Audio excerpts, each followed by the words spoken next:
Dando prosseguimento aos trabalhos,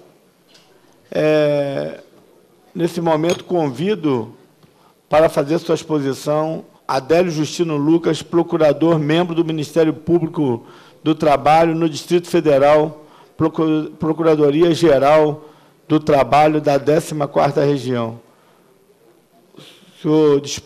Vossa Senhoria dispõe de 25 minutos.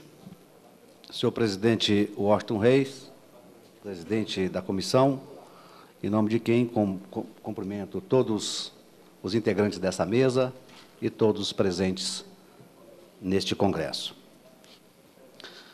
Inicialmente, eu agradeço a essa comissão, o convite que me foi feito, foi formulado no sentido de que eu pudesse participar desse congresso, um evento realizado num momento tão singular, tão histórico, ante as regulamentações introduzidas pela Lei 12.619.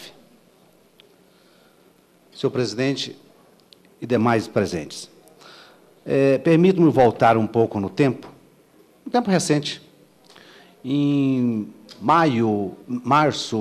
fevereiro, março de 2011, quando me deparei com os representantes da CNT, CNTT, FETREMAT, FETREPAR, dentre outros, numa audiência aqui em Brasília, em razão de um ajuizamento de uma ação civil pública em Rondonópolis, como foi dito, pelo ilustre colega Dr. Paulo Douglas, que muito bem fundamentou a sua ação, mas por uma questão de ordem regimental, ela foi deslocada para Brasília e aqui, no Distrito Federal, passamos, então, a fazer a condução desta ação civil pública. O histórico é muito importante para que todos aqui presentes conheçam a gênese dessa lei. Na realidade, tal ação buscava, naquele momento, e fundamentalmente, o controle da jornada de trabalho dos caminhoneiros. E o pedido estava fundamentado em dados fáticos e estatísticos, e esta ação fora dirigida contra a CNT, o órgão patronal.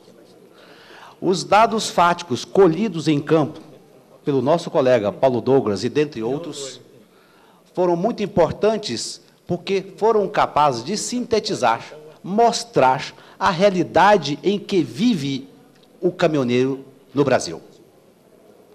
Então, a realidade desse caminhoneiro que está guiando Brasil afora, rebitado, sem noite, sem dormir, 12, 18, 36 semanas a fio sem dormir, exatamente para cumprir projetos de entrega de produtos, de carga, de transportes, estava causando e ainda está causando um risco e um prejuízo enorme para a sociedade brasileira. Naquele instante, quando encontrei no judiciário com essas entidades aqui presentes, e ao assumir a condução desse processo, tive a plena consciência de que o fato motivador da ACP ultrapassava o simples controle da jornada. E havíamos de trabalhar, e muito, para buscar uma mudança nesse estado de coisa que existe até hoje. E com essa mudança, eu sabia que, primeiramente, ela passava pelo processo legislativo, no sentido de estabelecer regras de conduta claras para as partes envolvidas. O estabelecimento dessas regras claras é que nos conduz e nos dá, a todos e à sociedade brasileira, a segurança jurídica tão reclamada, tanto por empresários quanto pelos trabalhadores. Diante dessa pronta conclusão, não titubeei, e de pronto pedi à doutora juíza da causa, a doutora Silene, a conversão daquele julgamento da ação em diligência com o objetivo de promover, aqui em Brasília, porque já havia iniciado em Mato Grosso e Rondonópolis, com o colega, um novo diálogo com os representantes dessas entidades. Fui atendido, e de imediato convocamos reuniões para estabelecermos metas mínimas destinadas aos anseios, ao atendimento dos anseios, em especial no sentido de produzir regras de trabalho que estabelecessem limites legais que pudessem gerar segurança jurídica para empregados e empregadores. Esse foi o nosso norte. Então, vejam só, esta lei teve uma gênese num trabalho originário de uma ação civil pública. Isso é preciso deixar claro. Então, após criados tais parâmetros, começamos a trabalhar, e esse trabalho durou cerca de 10 meses, com constantes, longas e árduas discussões a respeito do tema, tanto no Ministério Público do Trabalho, quanto na CNT, na CNTT, na FETREMAT, na FETROPAR, em audiências públicas, nesta Casa, no Senado, no Brasil inteiro, até chegarmos a uma busca de um consenso mínimo para que pudéssemos, então, começarmos a trabalhar. Aqui não tem geração espontânea, não. Aqui não foi feito do nada, não. Foi feito do sim. De um trabalho gerado pelas necessidades do empresariado e dos trabalhadores brasileiros, da categoria.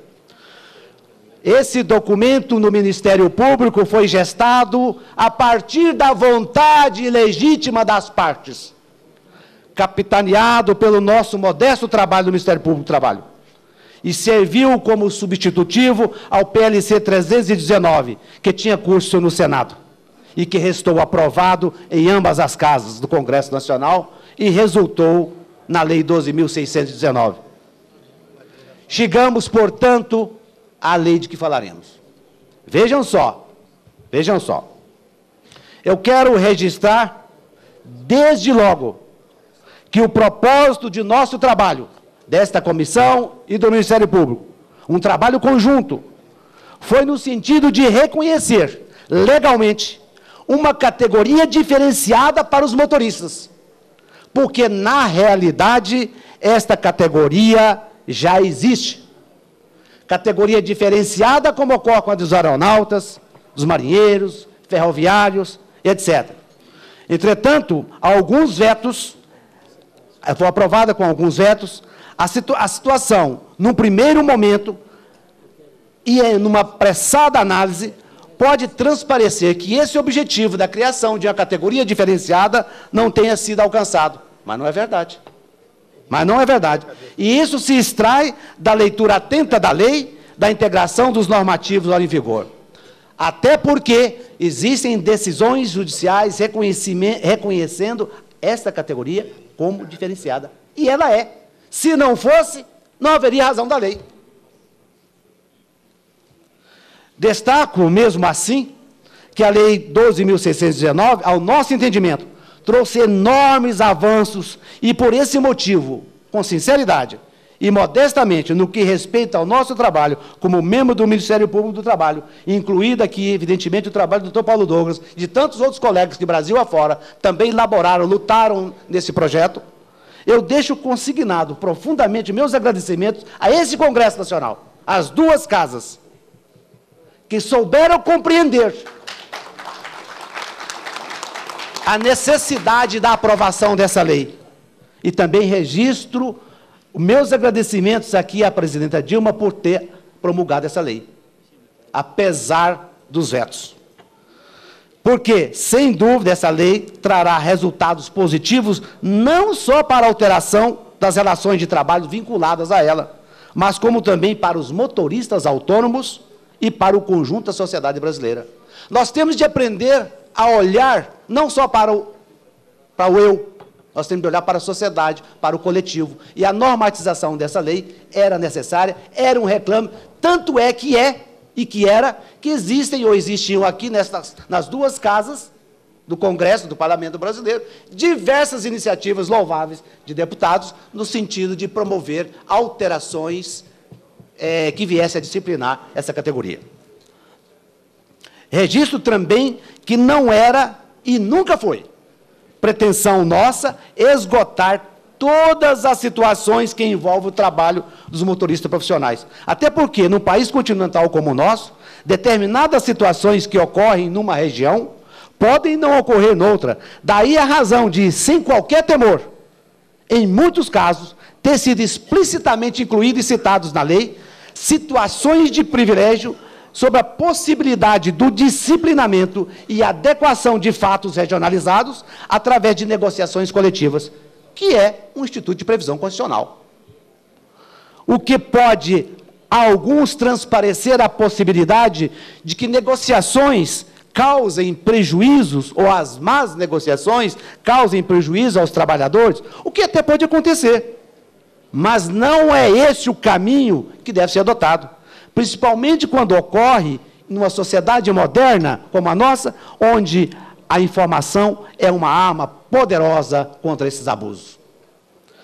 Por certo, qualquer excesso, qualquer erro, qualquer equívoco redacional que venha prejudicar os direitos dos trabalhadores e até mesmo negar vigência a normativos legais, inclusive as normas regulamentadoras vinculadas, cabe a nós, como membros do Ministério Público, e assim o fazemos diuturnamente.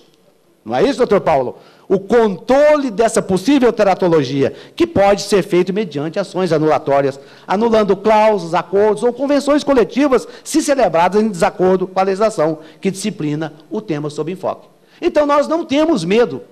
Nós não temos medo do novo e dessa possibilidade. Até porque nós vivemos numa situação que ela não está nem normatizada. Como foi dito aqui, utilizava-se o instituto do artigo 62, que não se cabe no momento.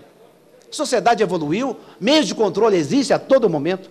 Então, nós precisamos de partir para trabalharmos com a realidade fática, trabalharmos com o momento brasileiro, e eu conclamo aqui a todos os empresariados aqui presentes a dar validade profunda a essa lei, porque ela lhes traz um benefício muito grande, porque lhes permite planejar, lhes permite conhecer o custo da empresa, lhes permite ofertar um frete com ganho e o custo real do seu trabalho.